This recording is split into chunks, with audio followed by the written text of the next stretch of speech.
डरावनी हवेली और शापित आत्मा। एक गांव में एक गरीब किसान रामू और उसका दोस्त पप्पू एक टूटी झोपड़ी में रहते थे। बारिश में उनका छत टपकता था, लेकिन मजबूरी में उन्हें उसी झोपड़ी में रहना पड़ता था। हे भगवान, हमारी ही किस्मत में इतने दुख क्यों लिखे तूने?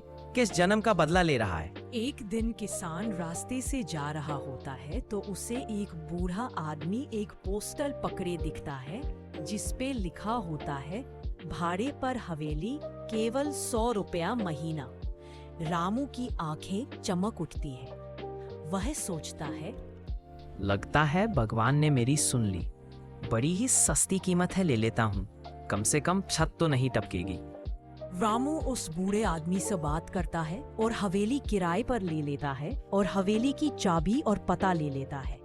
अगले दिन रामू और पप्पू सामान लेकर हवेली पहुंच जाते हैं। हवेली ही वीरान और सुनसान लग रही थी। हवेली देखकर पप्पू रामू से बोलता है, अरे रामू भैया, लगता है सस्ते के चक्कर में हम लोग फंस गए। मुझे तो इसमें भूत प्रेत का साया लग रहा है। तो रामू बोलता है, चुप कर पागल, भूत प्रेत कुछ नहीं होते, सब तेरा वहम है। वे दोनों हवेली के दरवाजे पर पहुंचते हैं। दरवाजा अपने आप खुल जाता है। वे दोनों डरते डरते अंदर जाते हैं। हवेली बहुत गंदी पड़ी होती है। दोनों मिलकर हवेली की साफ सफाई करते हैं और हवेली में ही रहने लगते हैं। रात में पप्पू तो आराम से सो जाता, पर रामू को हवेली में अजीब अजीब आवाज सुनाई देती, जैसे कोई उसको रो रो कर बुला रहा हो। एक रात फिर से रोने की आवाज आती है तो रामू सोचता है, आज तो पता लगाना ही पड़ेगा कि क्या मामला है, और अपने कमरे से बाहर निकलता है। जैसे ही रामू हॉल में पहुंचता है, उसे एक चुड़ैल कुर्सी पे बैठी दिखती है। वह डर के मारे कांपने लगता है। चुड़ैल अपने असली रूप में आती है और बोलती है, अरे मुझसे डरो नहीं, मैं तुमको कुछ नहीं करूंगी। बहन जी, कहीं आप मुझे खा तो नहीं जाएंगी? मेरा नाम रानी है। मैं कोई डायन नहीं हूँ। मुझे बस तुम्हारी मदद चाहिए। फिर चुड़ैल अपनी कहानी बताने लगती है और बोलती है, मैं इस हवेली की मालकिन हूँ। मेरे चाचा ने ही मेरे साथ धोखा किया है, तभी मैं यहाँ फंस गई हूँ। हमारा परिवार बहुत ही खुशहाल था। मैं अपने माता पिता की इकलौती संतान थी, लेकिन एक दिन एक दुखद हादसे में मेरे माता पिता हमें छोड़कर चले गए। अब मैं अकेली रह गई थी और हवेली की जिम्मेदारी आ गई। मेरे चाचा की नजर पहले से ही उस हवेली पर थी। उन्होंने मुझे धोखे से नुकसान पहुंचाया, मुझे धोखे से जहर दिलवा दिया। उन्होंने मेरी यादों को इस हवेली से बांध दिया, जिससे मैं इस जगह से जुड़ी रह गई। अब मैं तभी पूरी तरह से मुक्त हो पाऊंगी जब मेरी अंतिम इच्छाएं पूरी की जाएंगी। आपके साथ तो बहुत गलत हुआ है बहन जी। मुझे बताइए, आपको कैसे मुक्ति मिलेगी? मैं वैसा ही करूंगा।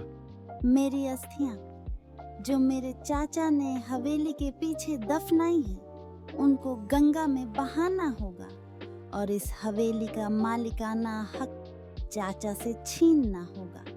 तभी मेरी आत्मा को शांति मिलेगी और मैं मुक्त हो पाऊंगी।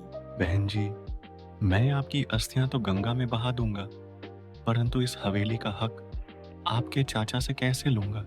तुम उसकी चिंता मत करो। मैं जैसे बोलती हूँ वैसा करो। कल तुम मेरे चाचा के पास जाओ और हवेली खरीदने का प्रस्ताव रखो, और चाचा ने क्या कीमत लगाई है मुझे आके बताओ। ठीक है, मैं ऐसा ही करूंगा। अगले दिन रामू पप्पू को सारी बात बताता है और पप्पू भी चुड़ैल की मदद के लिए तैयार हो जाता है। वे दोनों चुड़ैल के चाचा के पास जाते हैं और हवेली खरीदने की बात करते हैं।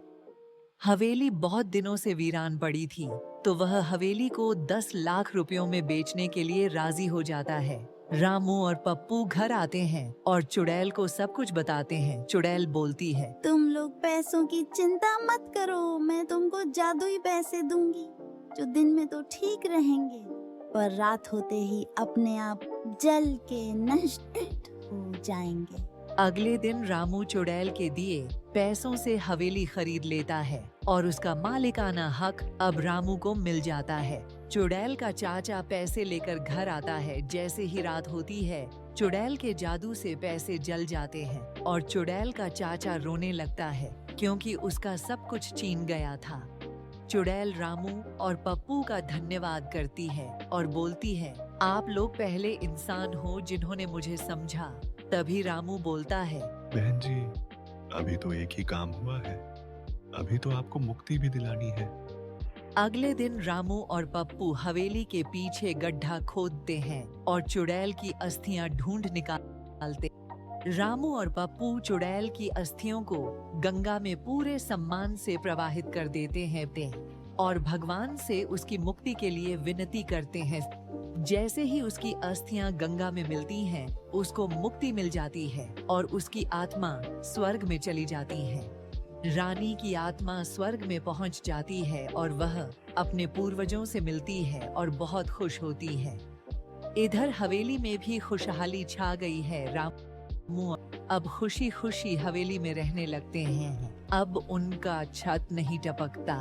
तो देखा आपने कैसे रामू और पप्पू ने एक चुड़ैल की मदद की, बदले में दोनों एक आलीशान हवेली के मालिक बन गए। इसी तरह हम सबको भी दूसरे की मदद करनी चाहिए, क्योंकि जो किसी की मदद करता है उसकी मदद स्वयं भगवान करते हैं। वीडियो को लाइक करें और चैनल सब्सक्राइब करें ऐसी ही और वीडियो रेगुलर देखने के लिए।